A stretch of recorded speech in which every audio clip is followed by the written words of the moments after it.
तो फ्रेंड्स, आज हम एप्लीकेशंस ऑफ गोज़ला को ही कंटिन्यू करेंगे। लास्ट क्लास में हमने एप्लीकेशन नंबर 1 और 2 की थी, जिसमें हमने इन्फानेट लॉन्ग वायर और इन्फानेट प्लेन शीट के कॉरस्पॉन्डिंग इलेक्ट्रिक फील्ड निकाली थी। ठीक है, हमारी एप्लीकेशन नंबर 3 है स्फेरिकल शेल। ठीक है, तो यूनिफॉर्म चार्ज स्फेरिकल शेल है और वो नॉन कंडक्टिंग है। ठीक है, ध्यान रखना, पिछली दोनों एप्लीकेशंस भी नॉन कंडक्टिंग चार्ज डिस्ट्रीब्यूशन था और यहाँ भी नॉन कंडक्टिंग है।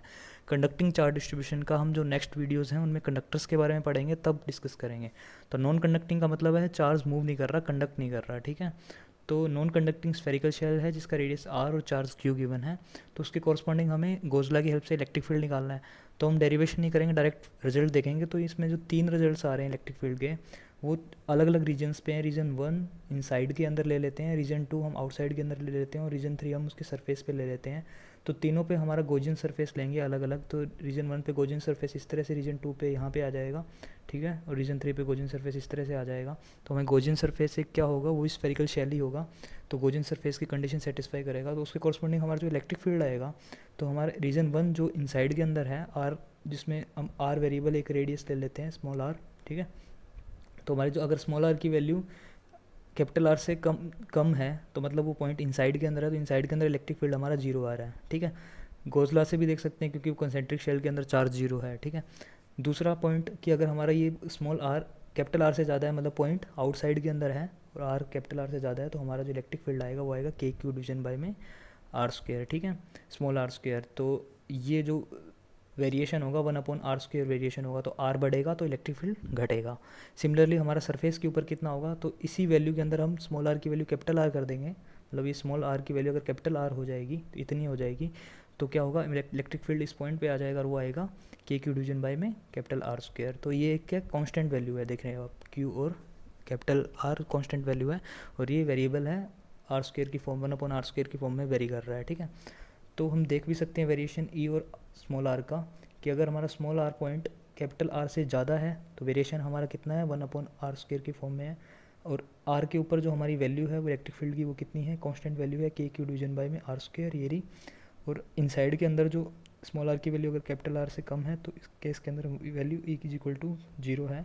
ठीक है, तो हमारा ग्राफ कुछ इस तरह से इलेक्ट्रिक फील्ड का। ठीक है, तो ये तीनों रिजल्ट काफ़ी इंपॉर्टेंट रिजल्ट्स हैं। सिमिलरली इनके कॉरस्पॉन्डिंग अगर मैं पोटेंशियल निकालें, तो पोटेंशियल हमें किस रिलेशन से निकालना पड़ेगा, del V upon del R minus का is equal to electric field. तो जब हम देखेंगे यहाँ से, तो हम यहाँ से अगर डेल वी निकालें minus E del r, integrate करेंगे इन्फिनिटी से पॉइंट पी तक, तो ये रिजल्ट्स अगर हम यहाँ लगाएं, अगर ये इक्वेशन, तो हमारा जो पोटेंशियल निकल के आएगा वो सिमिलरली ऐसा ही निकल के आएगा। ठीक है, तो इनसाइड और ऑन द सरफेस हमारा पोटेंशियल होगा वो कांस्टेंट होगा, क्योंकि इलेक्ट्रिक फील्ड 0 है। इलेक्ट्रिक फील्ड 0 करेंगे तो पोटेंशियल कांस्टेंट निकल के आएगा यहाँ से, इक्विपोटेंशियल सरफेस। तो पोटेंशियल कांस्टेंट है, उसकी वैल्यू है k q division by are. तो यहाँ पे जो हमारे दो रिजल्ट्स याद करने हैं, इनसाइड और ऑन द सरफेस दोनों सेम रिजल्ट हैं, और आउटसाइड के ऊपर जो वेरिएशन है 1/r की फॉर्म में है। ठीक है, तो हमारा जो ग्राफ यहाँ पे जो आएगा, कैपिटल आर और इनसाइड के अंदर हमारा कांस्टेंट पोटेंशियल आएगा, तो उसकी वैल्यू कितनी है, k q division by are. ठीक है, और उसके बाद में जो वेरिएशन करेगा 1/r से वेरिएशन करेगा, आर बढ़ेगा तो पोटेंशियल घटेगा। अच्छा, तो पोटेंशियल एक स्केलर क्वांटिटी है, तो इसमें तो हमें वैल्यूज़ देखना है। इलेक्ट्रिक फील्ड एक वेक्टर क्वांटिटी, तो हमें इसमें इसकी डायरेक्शंस देखनी है। तो इलेक्ट्रिक फील्ड हमेशा इनसाइड तो 0 है, ऑन द सरफेस जो होगी इलेक्ट्रिक फील्ड होगी वो कुछ इस तरह से होगी। ठीक है, सेंटर से पास हो रही कुछ इस तरह से होगी, और आउटसाइड के अंदर भी कुछ इलेक्ट्रिक फील्ड इस तरह से होगी। ठीक है, तो मतलब वो उसके सेंटर से पास हो रही होगी और आउटवर्ड डायरेक्शन के अंदर होगी इलेक्ट्रिक फील्ड की डायरेक्शन, और यहाँ पे हमें सिर्फ स्केलर क्वांटिटी है तो इसका वैल्यू ही देखना है। ठीक है, इस पर हम काफ़ी सारे न्यूमेरिकल्स करेंगे इनडायरेक्ट फार्मूला के ऊपर ही। ठीक है, एक चीज़ और कि अगर हमें चार्जेस की जगह अगर उसका सिग्मा गिवन, मतलब उसका सरफेस चार्ज डेंसिटी गिवन है सिग्मा, तो सिग्मा देख सकते हैं कि जो सिग्मा होगा वो कितना होगा, टोटल चार्ज पर यूनिट उसका एरिया। तो एरिया कितना होगा, 4 पाई, अगर रेडियस अगर आर दे रखे तो 4 पाई आर स्क्वेयर। तो वहाँ से चार्ज भी दिखता है, चार्ज होगा sigma into 4 pi r square. तो काफ़ी न्यूमेरिकल्स में अगर हम सिग्मा गिवन है तो हम चार्ज की वैल्यू इस तरह से निकाल सकते हैं। इस एप्लीकेशन के कॉरस्पॉन्डिंग एक प्रॉब्लम देख लेते हैं, जिसमें हमें एक दो कंसेंट्रिक शेल गिवन है, आर ए और आर बी रेडियस के, चार्ज उनके क्यू और क्यू बी है। ठीक है, तो हमें उनके सरफेसेस के ऊपर जो पोटेंशियल है उनका डिफरेंस निकालना है, v1 माइनस v2। अगर मान लेते हैं इसका पोटेंशियल 1 है और इसका पोटेंशियल 2 है, तो उनके पोटेंशियल डिफरेंस निकालना है। ठीक है, तो हमें पता है कि अगर हमारे पास अगर एक सिंगल शेल है, ठीक है, लास्ट सेक्शन में हमने देख भी लिया, अगर हमारे पास सिंगल शेल है रेडियस आर का और चार्ज उसके ऊपर क्यू है, तो हम उसका जो पोटेंशियल निकल के आया वो आ रहा है k q division by are. ये वैल्यू कब आ रही है, जब ये पॉइंट हमारा इनसाइड पे हो या सरफेस पे हो, ठीक है। दोनों केस में कांस्टेंट आएगा, ठीक है। और आउटसाइड के अंदर एक स्मॉल रेडियस आर पे हमारा जो पॉइंट आएगा k q division by are, ठीक है। ये पॉइंट हमें पता है, प्लस हमें पोटेंशियल कंसेप्ट से ही पता है कि अगर किसी पॉइंट के ऊपर हमें पोटेंशियल निकालना हो तो पोटेंशियल एक स्केलर क्वांटिटी है, तो बाकी जितने सिस्टम हैं उनके कारण जो पोटेंशियल होगा उनका सम होगा। तो v is equal to V1 plus V2 plus V अगर n सिस्टम है तो इस तरह से हम उसको देखेंगे। तो इसी तरह से हमें पॉइंट 1 पे पोटेंशियल निकाल लेते हैं पहले, ठीक है। उसके बाद पॉइंट 2 पे निकाल लेंगे, उनका डिफरेंस ले लेंगे। तो पॉइंट 1 पे जो पोटेंशियल आएगा वो शेल ए और शेल बी दोनों के कारण होगा। तो देख लेंगे वो शेल ए का पोटेंशियल प्लस शेल बी के पोटेंशियल दोनों का पोटेंशियल का सम होगा। शेल ए से जो पोटेंशियल आएगा पॉइंट इस 1 के ऊपर वो कितना आएगा, वो क्योंकि इस 1 का जो सरफेस है उसके ऊपर है पॉइंट, तो सरफेस पे हमें पता है कितना है के क्यू बाई आर। तो आएगा के क्यू बाई आर किसका, शेल ए का, ठीक है। प्लस शेल बी के कारण फर्स्ट पॉइंट पे कितना आएगा, क्योंकि ये फर्स्ट पॉइंट शेल बी के इनसाइड के अंदर है, तो इनसाइड के अंदर भी जो आएगा वो यही सेम आएगा के क्यू डिवीजन बाई में आर, ठीक है। लेकिन ये शेल बी के कारण है। आ गया। सिमिलरली हम सेकंड सरफेस के लिए निकाल लेते हैं। सेकंड सरफेस के लिए भी shell A plus shell B दोनों से निकाल लेंगे। तो सेकंड सरफेस अगर ये है तो शेल ए के कारण ये जो सेकंड सरफेस है शेल ए के आउटसाइड है, तो आउटसाइड मतलब ये फॉर्मूला लगाएंगे तो आएगा के क्यू डिवीजन बाई में स्मॉल आर। अच्छा, तो ये फर्स्ट के कारण जो चार्ज है वो क्यू ए है, और जो ये रेडियस है ये कितना होगा, स्मॉल आर। ये small r equal to r b है, ठीक है। तो इसको कैपिटल आर बी लिख दिया, ठीक है। शेल बी के कारण जो आएगा पोटेंशियल वो उसके सरफेस के ऊपर है, तो सरफेस वाला ये फॉर्मूला लगाएंगे तो कितना आएगा, k Q B division by में आर बी, ठीक है। तो बस अब हमें क्या निकालना है, V1 माइनस V2 निकालना है। तो इन दोनों का डिफरेंस ले लेंगे। अगर उन दोनों का डिफरेंस लेंगे तो ये वाली टर्म कैंसिल हो जाएगी, तो हमारा रिजल्ट निकल के आएगा k q A division by में 1 upon r a minus 1 upon r b, ठीक है। इसको ऐसे भी लिख सकते हैं k q a r b minus r a division by r a r b, ठीक है। यहाँ से ये देख भी सकते हैं कि आर बी आर ए से ज़्यादा ही होगा, ठीक है। तो आर बी आर ए से ज़्यादा ही है हमेशा, तो ज़्यादा है तो इसका मतलब पोटेंशियल पॉजिटिव आएगा, मतलब V1 का पोटेंशियल ज़्यादा होगा V2 से, ठीक है। एक चीज़ और भी देख सकते हैं यहाँ से कि जो हमारा रिजल्ट आया है उसके अंदर जो हमारी टर्म है वो ओनली हमारी क्यू ए की टर्म आई है, ठीक है। मतलब चार्ज इस इनसाइड वाले जो शेल है उसका चार्ज आया है, आउटसाइड वाले शेल का चार्ज नहीं आया। तो मतलब जो पोटेंशियल डिफरेंस होगा वो इंडिपेंडेंट होगा आउटसाइड वाले चार्ज के, ठीक है। एक इंटरप्रिटेशन यहाँ से ये भी निकलती है। नेक्स्ट प्रॉब्लम में हमें सिमिलरली कंसेंट्रिक शेल्स दे रखे हैं रेडियस आर ए और आर बी के, ठीक है, जो ग्रीन कलर में शोन है। और हमें जो शेल्स हैं इमेजिनरी शेल्स 1 2 3 जो रेड कलर में शोन है उन पे इलेक्ट्रिक फील्ड निकालना है, E1 vector E2 vector E3 vector, ठीक है। तो हमें पता है कि अगर हमारे पास सिंगल अगर कोई शेल होता, ठीक है, जिसका रेडियस आर होता, चार्ज क्यू होता, तो हमारा जो ई आउटसाइड निकल के आता वो कितना निकल के आता, के क्यू डिवीजन बाय में स्मॉल आर स्क्वायर, और ई इनसाइड निकल के आता वो 0 निकल के आता, और ई सरफेस पे कितना निकल के आता, के क्यू डिवीजन बाय में कैपिटल आर स्क्वायर, ठीक है। कैपिटल आर इसकी रेडियस है और स्मॉल आर एक वेरिएबल आर है, ठीक है। तो ये निकल के आता। और सिमिलरली हमें ये भी पता है कि इलेक्ट्रिक फील्ड एक वेक्टर क्वांटिटी है, तो हमारे पास यहाँ पे दो सिस्टम है, तो नेट इलेक्ट्रिक फील्ड कितना होगा, E1 vector E A vector plus E B vector. तो अगर ए सिस्टम और बी सिस्टम दोनों के सम होगा नेट इलेक्ट्रिक वेक्टर, ठीक है। तो हम कॉरस्पॉन्डिंग निकाल लेते हैं। तो हमें अगर फर्स्ट पे निकालना हो, हमें फर्स्ट जो रेड कलर का जो इमेजिनरी स्फीयर है, इमेजिनरी शेल है, उस पर निकालना है। तो हमारा E1 वेक्टर वहाँ से कितना निकल के आएगा, ड्यू टू ई ए और ड्यू टू ई बी। तो हम देख रहे हैं कि ए और बी दोनों जो शेल्स हैं, ठीक है, ये दोनों शेल्स उस पॉइंट इस पॉइंट के आउटर साइड है, तो ठीक है। तो ये पॉइंट इन दोनों शेल्स के इनसाइड है, तो इनसाइड वाला फॉर्मूला लगाएंगे तो ये वाला दोनों इनसाइड के अंदर दोनों केस के अंदर इलेक्ट्रिक फील्ड कितना आएगा, 0 आएगा, ठीक है। मतलब ये वाला पॉइंट दोनों जो शेल्स हैं उनके इनसाइड के अंदर है, तो इलेक्ट्रिक फील्ड 0 आएगा, ठीक है। तो नेट यहाँ से E1 कितना आया, 0। सिमिलरली अगर हम E2 वेक्टर निकालना पड़े, जो E2 वेक्टर किसके ऊपर है, इस शेल के ऊपर, इमेजिनरी शेल सेकंड के ऊपर, तो सेकंड शेल के ऊपर E2 निकालना पड़े तो वो कितना आएगा, EA प्लस EB, ठीक है। सिमिलरली तो EA अगर निकालना पड़े हमें ड्यू टू A, ठीक है, तो ये वाला पॉइंट है जो इस शेल के ऊपर है, वो पॉइंट इस जो A शेल है इससे तो बाहर है, B शेल के इनसाइड है, ठीक है। तो जो ई ए से लगाएंगे वो उसके आउटसाइड वाला फॉर्मूला लगाएंगे, तो आउटसाइड वाला फॉर्मूला ये है, तो ये लगाएंगे के क्यू डिवीजन बाय में स्मॉल आर स्क्वायर, और स्मॉल आर की वैल्यू कितनी है यहाँ पे, ये वाली जो स्मॉल आर की वैल्यू है ये कितनी है, जो हमें गिर रखी है R2, तो यहाँ पे आएगा R2 और Q A आएगा। सिमिलरली B से निकालेंगे, B सिस्टम से, तो B सिस्टम ये पॉइंट है B सिस्टम के इनसाइड में है, तो इनसाइड वाला फॉर्मूला लगाएंगे, तो इनसाइड में कितना है 0, तो आएगा 0, तो कितना आएगा यहाँ से के क्यू ए डिवीजन बाय में R2 का स्क्वायर।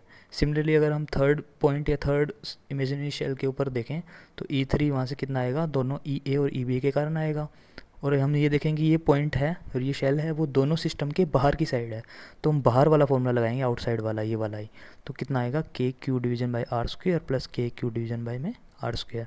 ठीक है, तो सिस्टम देख लेते हैं, ए के कारण चार्ज कितना है ए, और जो ये वाला यहाँ से स्मॉल आर की वैल्यू यहाँ से लेके इसके कारण कितनी होगी, ये R3, और सिमिलरली ई बी के कारण भी कितनी होगी, ये वाली R3। ठीक है, तो इस तरह से हम तीनों रीजन्स के इलेक्ट्रिक फील्ड निकाल सकते हैं। ठीक है, E1 0 आ रहा है, E2 कॉरस्पॉन्डिंग एक टर्म आ रही है और E3 कॉरस्पॉन्डिंग 2 टर्म्स आ रही हैं। ठीक है, सिमिलरली अगर हमें सरफेस पे निकालना पड़ जाए तो सरफेस पे ये पॉइंट को अगर हम सरफेस पे ले तो हमें ये वाला फॉर्मूला यूज़ करना पड़ेगा कहीं कहीं पे। ठीक है, और अगर हमें चार्ज की जगह सिग्मा की फॉर्म गिवन होती, क्यू ए या क्यू बी की जगह हमें सिग्मा ए और सिग्मा बी गिवन होता, तो उसके कॉरस्पॉन्डिंग हमें क्यू ए निकाल सकते, तो क्यू ए कितना होता, sigma A into area of that concentric sphere. ठीक है, तो एरिया ऑफ ए। ठीक है, सिमिलरली क्यू बी भी निकाल सकते हैं, sigma b into area of b. ठीक है, इस तरह से हम न्यूमेरिकल्स को सॉल्व कर लेंगे। नेक्स्ट हमारा application number 4, uniform charge solid sphere के लिए। ठीक है, नॉन कंडक्टिंग है वो भी, तो हमारा जो एक स्फीयर है उसके अंदर जो चार्ज है वो यूनिफॉर्मली डिस्ट्रीब्यूटेड है। ठीक है, सॉलिड स्फीयर है, तो उसका टोटल चार्ज Q है, रेडियस R है, तो हमें सिमिलरली गोज लॉ की हेल्प से इलेक्ट्रिक फील्ड निकालना है अलग अलग पॉइंट पे। तो हमारा इनसाइड पॉइंट पे जो इलेक्ट्रिक फील्ड आ रहा है वो कुछ इस तरह से आएगा कि Q division bye R cube into R, तो वो जो इलेक्ट्रिक फील्ड है वो डायरेक्टली प्रोपोर्शनल टू R है। ठीक है, और जो आउटसाइड और जो ऑन द सरफेस है वो सिमिलरली शेल वाला रिजल्ट ही आ रहा है कि वो 1/R, जो आउटसाइड वाला 1/R स्क्वायर से वेरी कर रहा है, और ऑन द सरफेस वो कांस्टेंट है। ठीक है, तो ये दोनों रिजल्ट सेम शेल जैसे ही हैं, इक्वल टू शेल जैसा ही रिजल्ट है बिल्कुल। ठीक है, ये रिजल्ट वेरी हो रहा है, बस इसके अंदर जो शेल के केस में ये रिजल्ट 0 था। ठीक है, शेल के केस में 0 था, और स्फीयर के केस में, सॉलिड स्फीयर के केस में k q r division by r cube है। ठीक है, तो कैपिटल आर इसकी रेडियस है और directly proportional to small r है। ठीक है, ग्राफ देखेंगे, अगर कैपिटल आर से ज़्यादा हो ये आर की वैल्यू, तो सिमिलरली जो शेल की तरह बिहेवियर है इसका, ऑन इस कैपिटल आर पे भी इसका शेल जैसा बिहेवियर ही है। ठीक है, बस इनसाइड के अंदर क्या होगा, जिसमें 0 था, तो इस केस में क्या होगा, वो डायरेक्टली प्रोपोर्शनल टू आर है, मतलब स्ट्रेट लाइन आएगी कुछ इस तरह से। ठीक है, तो इसका जो ग्राफ होगा वो कुछ इस तरह से होगा। ठीक है, ई वर्सेस आर। सिमिलरली अगर ई और वी की रिलेशन से पोटेंशियल निकालें तो हमारा 3 रिलेशन आएंगे। स्मॉल आर अगर लेस देन आर हो तो कुछ इस तरह से आएगा, स्मॉल आर का टर्म आएगा उसके अंदर कुछ इस तरह से, और अगर आर ग्रेटर देन आर हो और इक्वल टू कैपिटल आर हो तो हमारा जो रिजल्ट है बिल्कुल शेल जैसा ही आएगा। इसके अंदर भी शेल जैसा रिजल्ट आ रहा है, बस आर लेस देन आर के अंदर दोनों का रिजल्ट चेंज हो रहा है थोड़ा सा। तो शेल के अंदर जैसा रिजल्ट था कि जो वेरी कर रहा था 1/R के साथ वेरी कर रहा था, तो ये वेरिएशन 1/R है, 1/R स्क्वायर है।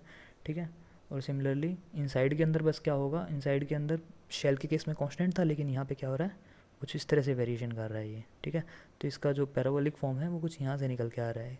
तो हमें ये फॉर्मूला याद करके हम डायरेक्ट क्वेश्चंस को सोल्व कर सकते हैं। अगर मान लो हमें स्मॉल आर की वैल्यू गिवन है, कैपिटल आर और क्यू गिवन हो, तो हम पोटेंशियल निकाल सकते हैं इनसाइड के अंदर भी, आउटसाइड के अंदर भी। सिमिलरली इलेक्ट्रिक फील्ड भी निकाल सकते हैं हमें, अगर हमारे यूनिफॉर्म चार्ज डेंसिटी गिवन है, रो गिवन है। ठीक है, एक चीज़ और कि अगर हम रो की फॉर्म में इलेक्ट्रिक फील्ड निकालना चाहें तो ये इसकी वैल्यू आएगी रो R/3 एप्सिलॉन नॉट। अगर हमें रो की फॉर्म में इलेक्ट्रिक फील्ड निकालना है तो कुछ इस तरह से आएगी, रो की वैल्यू पुट करेंगे।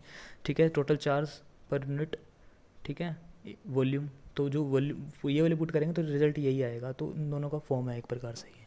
तो हम रिजल्ट्स को याद करेंगे और डायरेक्ट इस पर न्यूमेरिकल्स ही करेंगे। फोर्थ एप्लीकेशन कॉरस्पॉन्डिंग एक प्रॉब्लम देख लेते हैं, जिसमें हमें एक सॉलिड स्फीयर दे रखा है, रेडियस आर का और चार्ज क्यू का। ठीक है, तो हमें दो पॉइंट R1 और R2 डिस्टेंस सेंटर से दो पॉइंट है, पॉइंट 1 और पॉइंट 2, उन दोनों पे हमें कंडीशन गिवन है कि इलेक्ट्रिक फील्ड अगर सरफेस की इलेक्ट्रिक फील्ड से हाफ हो जाए, तो इन दो पॉइंट्स के ऊपर मान लो सरफेस की इलेक्ट्रिक फील्ड से हाफ इलेक्ट्रिक फील्ड हो जाए, तो उन दोनों सरफेसिस का जो रेडियस है R1 और R2 सेंटर से, ठीक है, तो हमें उनका रेशियो निकालना है। तो मतलब जो हमारी कंडीशन है इलेक्ट्रिक फील्ड वाला, अगर हम ग्राफ देखें ई का आर के साथ में, तो वो कुछ इस तरह से था, ठीक है। तो हमारे मतलब जो दो पॉइंट है जहाँ पे जो सरफेस पे इलेक्ट्रिक फील्ड कुछ इस तरह थी ई एस, तो इसका हाफ मतलब कुछ यहाँ पे आएगा। तो देखेंगे कि जो सरफेस पे हाफ होगा वो कुछ दो पॉइंट आएंगे, एक पॉइंट ये आएगा, एक पॉइंट ये आएगा, जिसको इनसाइड वाले को हमने R1 बोला है, हमें R2 बोला है, तो हमें इन दोनों की रेशियो निकालना है R1/R2, ठीक है, वही निकालना है। तो हम पहली कंडीशन लगाते हैं। तो इनसाइड के अंदर जो हमारा इलेक्ट्रिक फील्ड था उसकी वैल्यू क्या थी, इनसाइड के अंदर KQ small r division by में कैपिटल R का क्यूब, ठीक है। तो इनसाइड के अंदर जो इलेक्ट्रिक फील्ड है वो हमारी सरफेस की इलेक्ट्रिक फील्ड से हाफ हो जानी चाहिए। तो सरफेस की इलेक्ट्रिक फील्ड कितनी होती है, KQ डिवीजन बाय में R², ठीक है। तो इसकी हाफ, तो इसका हाफ कितना हो जाएगा 1/2, ठीक है। और इन दोनों को इक्वल करा देंगे। तो इन दोनों को जब इक्वल कराएंगे तो हमारे यहाँ से स्मॉल r की जो वैल्यू निकल के आएगी वो निकल के आएगी कैपिटल R/2, ठीक है। दूसरे केस के अंदर हमें देखना है कि जो ये वाला पॉइंट है, ठीक है, ई आउटसाइड, वो उसकी वैल्यू कितनी होगी, KQ डिवीजन बाय में इसका जो डिस्टेंस हमें दे रखा है R2 दे रखा है, ठीक है। तो R2 का स्क्वायर, ठीक है। और हमें सरफेस पे कितना है, KQ डिवीजन बाय में R²। तो सरफेस की हाफ हो जानी चाहिए, तो इसका हाफ को इसको इक्वेट करवा देंगे। तो यहाँ से जो R की वैल्यू निकल के आएगी हमारी, R2 की वैल्यू वो निकल के आएगी हमारी √2R, ठीक है। यहाँ पे जो स्मॉल r है उसको R1 ही बोला है, ठीक है। ये R1 है, ये भी R1 है, ठीक है।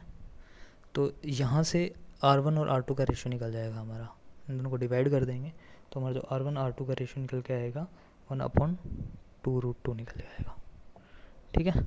तो इसको बोल सकते हैं 1/2√2। यही हमारा सॉल्यूशन है।